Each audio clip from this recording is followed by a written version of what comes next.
lawe omi lo ma lo. If you want go wash, now water you go use. To ba fe se be omi lo ma lo.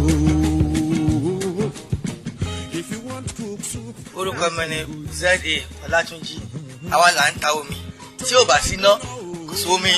Torí a lè fi epo láàrin lọ rẹ́ epo nínú jẹ́rẹ́tọ̀ ẹ̀sìn ká ló jẹ́rẹ́tọ̀. Ká máa tà kò lè owó epo yẹn ò lè jáde. So normal kò lè pay wa so normal.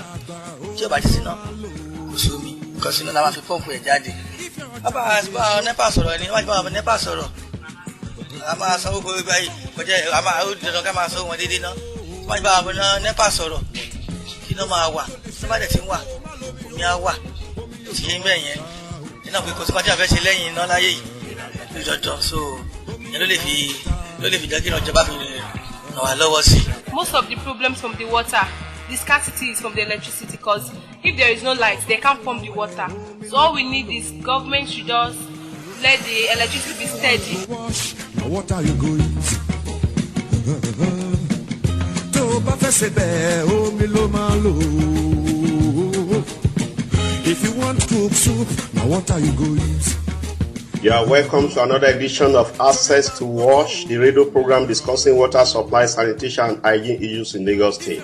As you may be aware by now, Access to Wash is produced by the Water and Sanitation Media Network with the support of WaterAid in Nigeria and the UKAiD Governance and Transparency Fund Program. A Merry Christmas to you, all our dear listeners out there, and on this auspicious day is our wish that you have access to sufficient quantity of safe water to cook your rice and chicken or whatever other delicacy you are preparing on this Christmas day. We also want you to remember that after the Christmas festivities, you should clear your debris so that we can all live together in an hygienic environment.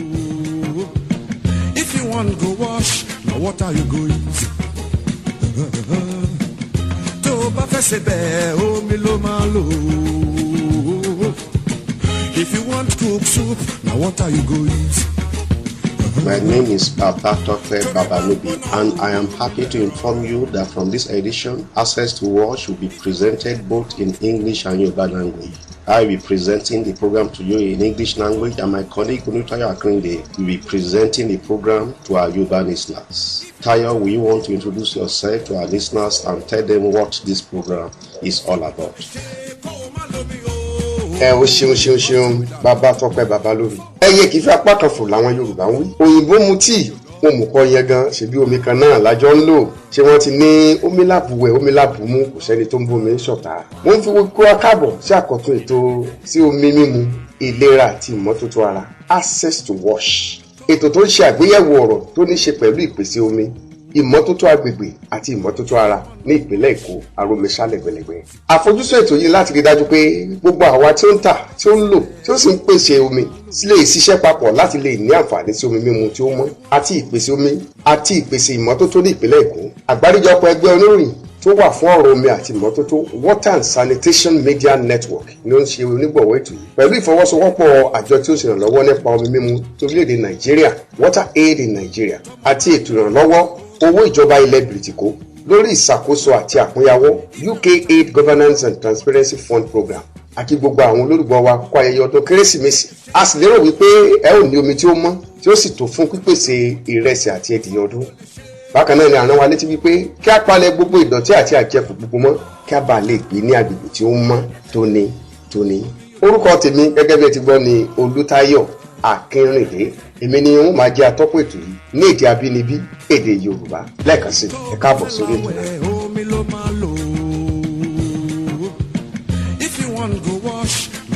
You are tuned to Access to Watch, the program that is focusing on water supply, sanitation, and hygiene issues in Lagos State. And in this special edition on Christmas Day, we are focusing on problems that is facing small-scale providers of drinking water supply in Lagos State. What do we mean by small-scale providers? By small-scale providers of drinking water supply, we mean the private vendors who are sourcing water from boreholes and wells, who are storing this water in overhead tanks and selling to consumers in jerry cans and kegs. It is estimated that up to 60% of the people of Lagos State are sourcing their drinking water from these small-scale providers. Their role in water supply service provision in the state is therefore critical and strategic. It's for this simple reason that we recently went to town and we spoke to several of these private water vendors to know the problems they are facing in providing water supply service to the people of Lagos State and how these problems could be resolved.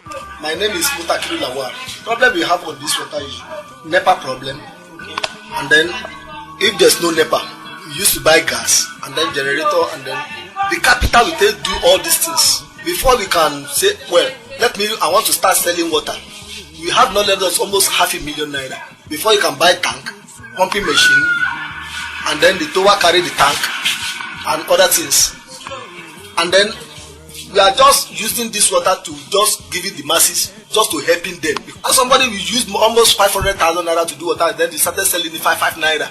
You know that we are helping masses. It's not that we are getting such amount out of it. And then at the end of the day, you see that maybe you get out of in a day, maybe you have almost 500, 700, 1,000 naira a day. The area government can help us to solve these problems, that if you can get light every time. Because in a month I used to buy gas, maybe almost 20,000 naira in a month. If you don't have gas, if you don't have light for almost 1 week, I use almost, let's say, 7,000 to 8,000 naira to buy only this alone.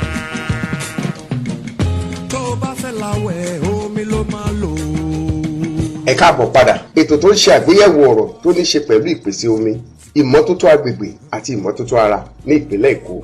Kí ni kókó ọ̀rọ̀ ètò tòní? Ètò tòní yóò máa ṣàgbéyẹ̀wò ìṣòro tí ó dojúkọ àwọn tó ń ta omi mímu. Èyí ni àwọn tó ń pèsè omi nípasẹ̀ kànga ìgbàlódé tí wọ́n ń ṣe lọ́jọ́ sínú táǹkì tàbí gorodomu àtẹ̀rígbà ńlá tí wọ́n sì ń tà á fún àwọn tó ń lò. Wọ́n ti sọ wípé ju ìdá 60 nínú 100 lọ nínú àwọn olùgbé ìlú Èkó ló jẹ́ wípé nípasẹ̀ ọ̀nà yìí ni wọ́n ń gbà láti domi mímu. Nítorí ìdí èyí, a bá àwọn díẹ̀ sọ̀rọ̀ nínú àwọn tó ń fi títà ṣe òwò láti mọ kí ni ìṣòro tí wọ́n ń dojúkọ àti pé báwo ni àtúnṣe ṣe lè dé bá àwọn ìṣòro yìí. Èyí ni tí wọ́n bá wà sọ. Orúkọ mi ni M.A. Ògìdán. Nítòótọ́ tí a bá fẹ́ ṣe àlàyé lórí omi pàápàá kó tó di pé omi yẹn ó bọ́ sí mímu, ìtọ́jú jẹ́ pé a clear fún àwọn èèyàn láti jẹ́ pé kí wọ́n máa rí omi yẹn lò láì jẹ́ pé ó máa mú àìsàn tàbí nǹkan kan tó nira wá fún wọn. Owó tá a fi ń pilẹ̀ omi láti ṣe ó ti ga ju nǹkan tó jẹ́ pé ó ṣe kìíní lọ, nítorí pé gbígbẹ́ kànga yẹn, láti gbẹ́ kànga kì í ṣe owó kékeré. Nígbà tá a bá gbẹ́ kànga yẹn tán, a tún máa ra ohun tá à ń pè ní kíní tá a máa fi ṣe rings, a fẹ́ kó sínú ẹ̀. Ètò jẹ́ pé after that a tún wá rẹ́ òkè wá sísàlẹ̀, ètò lè jẹ́ pé à ń láti ṣe é ṣe fún àwọn èèyàn láti mú. Wọ́n tá a bá ro gbogbo expenses ètò jẹ́ pé a ti lò lórí omi, èlò là ń ta kíní 5 naira là ń ta kíní omi. So nígbà tá a bá máa fi ṣe yẹn ní òòjọ́, n tá à ń rí is only like 600, 700 ní kíní yẹn tó ṣe. N tá à ń fẹ́ kíjọba ṣe ni pé number 1 náà àti máa lo iná, kàn jẹ́ kí iná yẹn kó máa wà frequent fún wa, torí generator tá ń lò, tá a bá ti ń lo generator yẹn, owó diesel sí is about 165 to 170 per litre. Ètò dẹ̀ jẹ́ pé ńgbà tá a bá máa fi ta omi fún àwọn èèyàn, so ó máa ń wà tó jẹ́ pé kìíní shortage ló máa ń jẹ́ fáwọn tá à ń ta omi. Torí náà fẹ́ kí government kó ràn wá lọ́wọ́ nípa pé kí iná máa wà at any time. Orúkọ mi ni Mrs. Kòsọ́kọ́. Tí ó bá síná, tí ó bá tí tọ́ bá ti múná lọ bẹ́ẹ̀ yẹn kò ní sí omi. But tí wọ́n pé iná bá wà déédéé, àwọn èèyàn náà máa lè kún owó ní dáadáa. But tí ó bá ti sómi, àwọn èèyàn náà máa sọ́fà káàkiri àti rí omi fún un. So tóbi náà bá wà dáadáa, ẹbí sì náà àwọn ògbómi náà lè wà lè rí pọ́ǹpù omi. Bọ́tà bá ní ká pọ́ǹpù omi dá lọ́ra ara jẹnẹrétọ̀, dá pọ́ǹpù omi. Àwọn ẹlòmíì wọ́n kàn máa wá sí lẹ́yìn, àwọn míì máa kàn wá sí lẹ́yìn, wọ́n kàn máa jí omi yẹn, wọ́n máa jí ìpọn lọ. So ìdí nìyẹn àfẹ́ ra jẹnẹrétọ̀, tábà pọ́ǹpù omi, tábà rí iná tàbí pọ́ǹpù omi. Tó bá ti síná kò sómi nìyẹn, tó bá ti tán náà nìyẹn. Orúkọ mi Mutakiri Lawal. Ìṣòro tá a ní láti máa fún wọn ní omi tá à ń fún wọn bí wàá tá à ń kàn fún wọn lọ́fẹ̀ẹ́, because kò sí owó kan tí ó pọ̀ ń bẹ̀. tá bá wo owó tí a fi ṣe owó yẹn pọ̀ ju owó tá ń rí mẹ́ lọ tá bá ní ká máa dúró de gọ́ọ̀mẹ̀ntì láti fún wa ní omi at least maybe 20 years coming now àwa tá máa ṣe é sìn tá bá máa ṣe omi yẹn sìn pé yẹn fẹ́ ṣe starting process ṣe borehole tank and tower and other things with pumping machine we spend almost $500,000 naira and then out of $500,000 naira every day kéèyàn máa pa 5 naira kó máa tà ní 5 naira at the end of the day you see that maybe orí 700 800 kí ni ìyẹn ràn kò ràn anything kò ká nǹkankan because omi ń sìn at least ó wà very very important nínú ìgbé ayé ẹ̀dá if you wake up early morning tó bá jí làárọ̀ the first thing to use is water which is omi lè yẹn máa lò o fẹ́ lọṣọ ni o fẹ́ fọṣọ ni o fẹ́ wẹ̀ ni o fẹ́ ṣe anything omi ni tíjọba bá fẹ́ ràn wá lọ́wọ́ now a lè sọ pé kọ́ ra pumping machine fún wa a lè rọ pé kọ́ gbẹ́ kànga fún wa a lè sọ pé kọ́ gbẹ́ borehole fún wa ibi tí wọ́n ti lè gbà ràn wá lọ́wọ́ ni pé kọ́ máa fún wa níná ní gbogbo ìgbà kọ́ máa fún wa ná gbogbo ìgbà at least irú àwa náà sì tá a ra gas tí bá calculate in a year tí bá wo owó tí mo fi ra gas in a year maybe mo ra gas not less than about almost 100 and something or to 80,000 every year tí a bá níná mi ò ní lè máa ra owó yẹn máa wà lọ́wọ́ mi tí máa ra gas almost 8,000 naira every month times 12 calculate is almost 80,000 to 90,000 at least that one be my own save that's only the area tí government lè gbà ran àwa tá à ń ta omi fún masses lọ́wọ́ àwa ràn àwọn tó wà níta lọ́wọ́ àwọn tó bá ọkọ mi àràn wọn kò sí pààrọ̀ owó kan lọ́wọ́ wọn bí ọgọ́ pọnmi 10 naira ó ti tó ẹ lò for a whole day kò sí business of Nigeria ń sì tẹ́ ẹ lè gbé 500,000 sílẹ̀ kó o máa expect 5 naira níbi tí àwọn ọlọ́kadà tó ń ra ọ̀kadà 80,000 tó máa gbé èrò sí èrò wọn bẹ̀rẹ̀ látòrí 50 naira.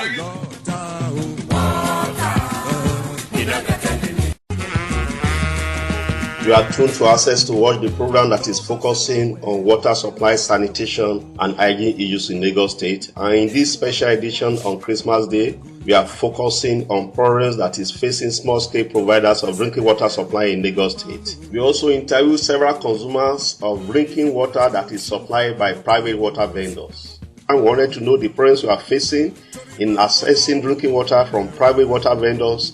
We also wanted to know how these problems could be resolved. I'm Mr. Roland Osemayu.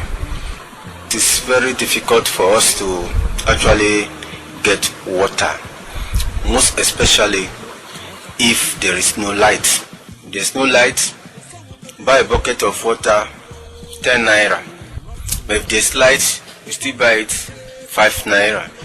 And by the time they use generator to pump the water, you get it 10 naira, and it's not easy to come by because it's not everybody in the street that sell water. Maybe sometimes we do go to the next street, 3rd street from here to get water, and some of this water are not that too genuine. That is, it's not clean enough for human consumption. But since there is no any other alternative, we use it jugs like that, and I believe it's one of the things that make children do fall sick easily because of the water we are consuming. The problems I'm encountering in fetching water, like the price is too cost, like they have to sell it for like 2 for 5 naira, they sell it more for 10 naira. It's too cost because they complain of the fuel, that the fuel is cost and something like that. NEPA don't bring lights, you know. We're reducing the fuel money now, and NEPA should cooperate by bringing lights so that they can use it to pump, and the water will be cheap. You understand?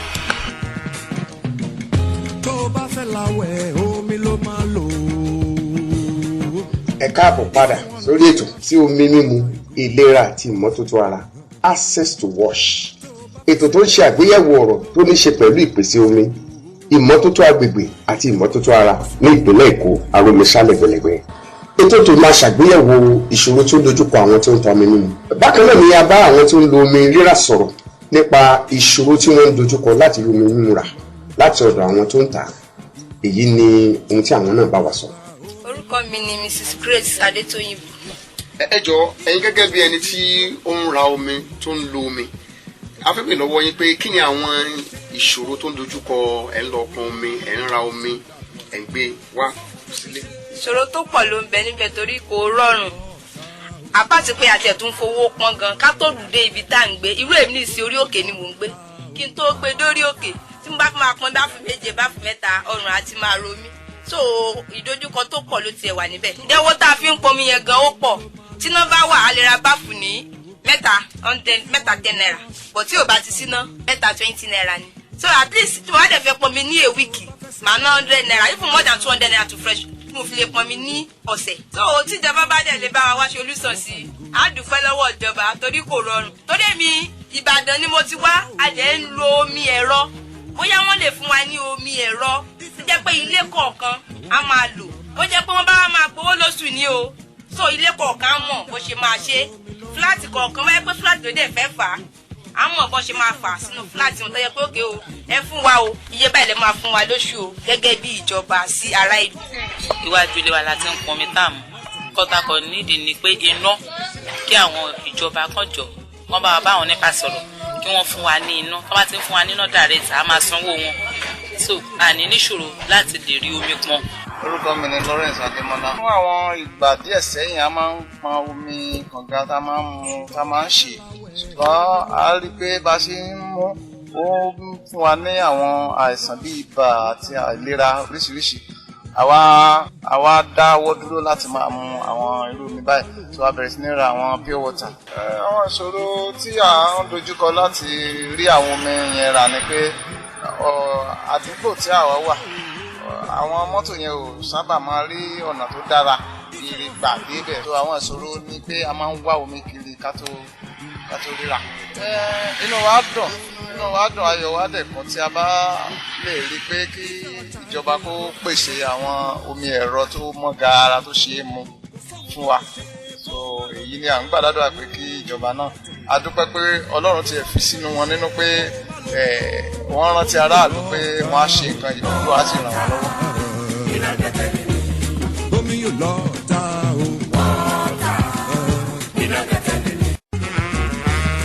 This is Access to Watch, the radio program that is discussing water supply, sanitation, and hygiene issues in Lagos State and how we can ensure efficient delivery of this service to the people of Lagos State. For the past 5 to 10 minutes, we have been hearing opinions expressed by private water vendors and consumers of water supplied by private water vendors. How do we address this problem? What are the policies, strategies, and programs that need to be put in place to address these problems? We spoke to Mrs. Funke Biblami, who is a community leader in a suburb of Lagos, on how these challenges could be addressed. My name is Pastor Mrs. Leah Olufunke Ibigbami. I'm a community leader. I think government has a major role in making life better for people by providing potable water. Government should liaise with the water vendors and try to help them in solving water problems in Lagos generally. They should help in providing a stable electricity. This can be done by ensuring that the power holding, as a former NEPA, provides regular electricity for each community so that the water vendors can pump water regularly and sell to people in the community.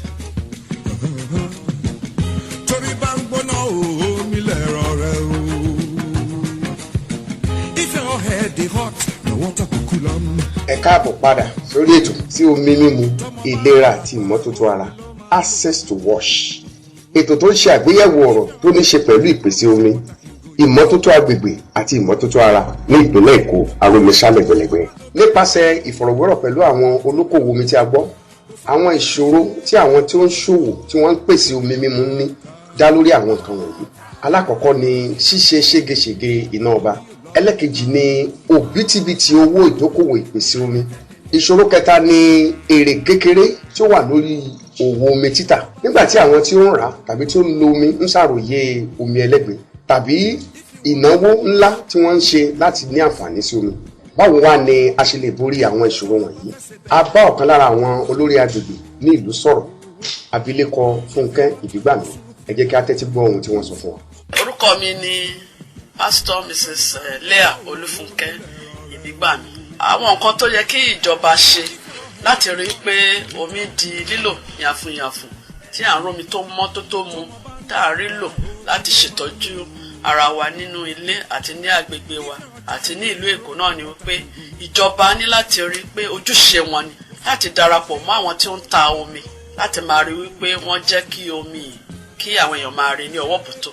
Àwọn nǹkan tí ìjọba sì lè ṣe òun náà ni wípé kí wọ́n rí wípé wọ́n darapọ̀ mọ́ àwọn tó ń ta mi láti ràn wọ́n lọ́wọ́. Irú ìrànlọ́wọ́ tí ó yẹ kí wọ́n ṣe fún wọn náà ni pé iná mọ̀nàmọ́ná tí wọ́n máa ń lò láti fi fa omi sókè sínú àgbá ńlá àbí gorodomu tí wọ́n fi ń ta omi kàn rí pé iná yìí ó ṣe déédéé. Ìmọ̀ gbogbo náà la mọ̀ pé iná ò ṣe déédéé. Wọ́n láti rí pé wọ́n bá àwọn iléeṣẹ́ PHCN wọ́n bá wọn sọ̀rọ̀, wọ́n ràn wọ́n lọ́wọ́ láti rí pé iná ṣe déédéé ní gbogbo àgbègbè. Tó bẹ́ẹ̀ gẹ́ tó jẹ́ pé àwọn tí wọ́n ń ta omi wọ́n á lè ní iná láti máa gbé omi sókè. Omi yà wà yàfùyàfù fún àwọn èèyàn láti rà. Ó sì tún ṣe pàtàkì fún wọn láti rí wípé wọ́n pèsè owó láti ran àwọn tí ó ń ta omi lọ́wọ́. Níbi tó bá tẹ̀ jẹ́ wípé iná mọ̀nàmọ́ná ò tí ì ṣe déédéé tó bá ń yá àwọn èèyàn lówó ní owó tí wọn kì í ṣe owó èlé, á rọrùn fún wọn láti gba owó yìí. Wọ́n á lè fi ra àgbá ńlá gorodomu ńlá tí wọ́n á lè fi máa gbé omi sókè tí àwọn èèyàn á lè máa rí omi yẹn lọ. Wọ́n á sì tún lè máa ra ẹ̀rọ jẹnẹrétọ̀ tẹ́ pé ìgbà tí ò bá síná wọ́n á fi gbé omi sókè, omi yẹn á wà. Àwọn míì náà wọ́n á tún lè ra àwọn àgbá ńlá yìí, bóyá ẹ tó ní àgbá kan ó lè ra méjì, ó lè ra mẹ́rin, so omi á wà tó jẹ́ pé ní gbogbo àgbègbè yẹn kò ní sí pé àwọn èèyàn rìn jìnnà. Èmi wá dá a lábàá wípé ohun tó ṣe pàtàkì jù gan fún ìjọba yàtọ̀ sí eléyìí tí mo ti ṣàlàyé náà ni pé kí ìjọba kí wọ́n rí pé iléeṣẹ́ Water Corporation wọ́n pèsè omi fún gbogbo àgbègbè àti àwọn òpópónà ní ìlú Èkó tó jẹ́ pé à lè romi bòmú, àárí bùwẹ̀, àárí ṣoúnjẹ, àárí omi fífọ̀ àgbègbè, àárí fífọ̀ ṣáláńgá àti ilé ìwẹ̀. Àdúgbò à wà ní mímọ́ tótó. Èkó ò ní bàjẹ́ o. Àwọn ètò tòní wá sí ìparí nípa pípe ẹ̀yin olùgbọ́ wa láti darapọ̀ mọ́ wa pẹ̀lú ìjíròrò yìí lórí ẹ̀rọ ayélujára ní àdírẹ́sì washjournalists@yahoo.com washjournalists@yahoo.com tàbí kí ẹ pè tàbí tẹ àtẹ̀jíṣẹ́ sórí ẹ̀rọ ìbánisọ̀rọ̀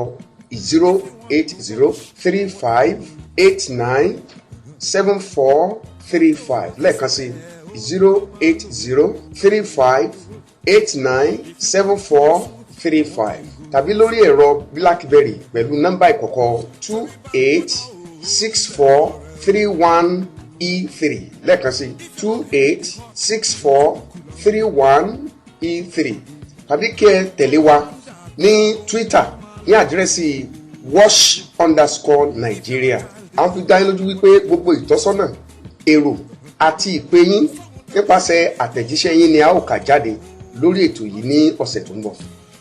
Àgbáríjọpọ̀ ẹgbẹ́ oníròyìn tó wà fún ọ̀rọ̀ omi mímu, ìlera àti ìmọ́tótó ara ló ń ṣe onígbọ̀wọ́ ètò ọ̀nà sí omi mímu, ìlera àti ìmọ́tótó ara Access to Wash pẹ̀lú ìfọwọ́sowọ́pọ̀ àjọ tó ń ṣe ìrànlọ́wọ́ nípa omi mímu lórílẹ̀‐èdè Nàìjíríà WaterAid Nàìjíríà àti ètò ìrànlọ́wọ́ owó ìjọba ilẹ̀ Bìtìkó lórí ìṣàkóso àti àkúnyawọ́ UKAiD Governance and Transparency Fund Program. Ọpẹ́ pàtàkì lọ́wọ́ dókítà Michael Ojo, aṣojú àjọ tó ń ṣe ìrànlọ́wọ́ nípa omi mímu lórílẹ̀‐èdè Nàìjíríà, àti Tọ́lání Búsàrí, olórí ìṣàkóso àjọ tó ń ṣe ìrànlọ́wọ́ nípa omi mímu ní orílẹ̀‐èdè Nàìjíríà bákan náà WaterAid in Nigeria.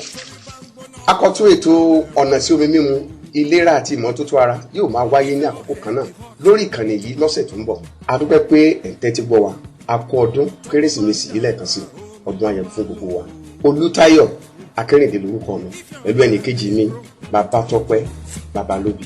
A ó ṣọ̀pọ̀lọpọ̀ ọdún láyé o. Àmín. Ó dàbọ̀. Nothing without water. Kò sóhun tó lè ṣe kó o má lómi o, omi yóò lọ́ọ̀ta o. We are rounding up this edition of Access to Wash by inviting you, dear listeners, to let us continue this discussion online. For the past 20 minutes, we have been discussing the challenges and problems that is faced by private water vendors in providing water supply to about 60% of the people of Lagos State. We have also been discussing the complaints of consumers in accessing water that is provided by these private vendors. We can continue this discussion offline. You can send us an email at washjournalist@yahoo.com. Our email address again is washjournalist@yahoo.com. Wash journalist is one word. You can also phone us or send us a text on this mobile number 08035897435. The number again is 08035897435. You can also contact us on our BlackBerry PIN. The PIN number to send a message to is 286431E3. 286431E3. We can also continue this discussion on the social media. You can phone us at Twitter. Our Twitter tag is wash_Nigeria. Wash_Nigeria.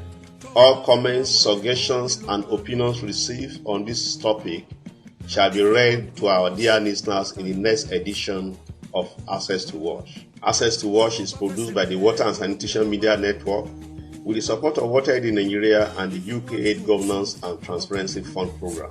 Special thanks to Dr. Michael Ojo and Tonani Busari, country representative and head of governance respectively of WaterAid in Nigeria. Till we come your way next week with another edition of Access to Wash, we want to wish you again a Merry Christmas and a prosperous New Year. My name is Baba Tokwe Babadobi. Thank you for listening and bye for now.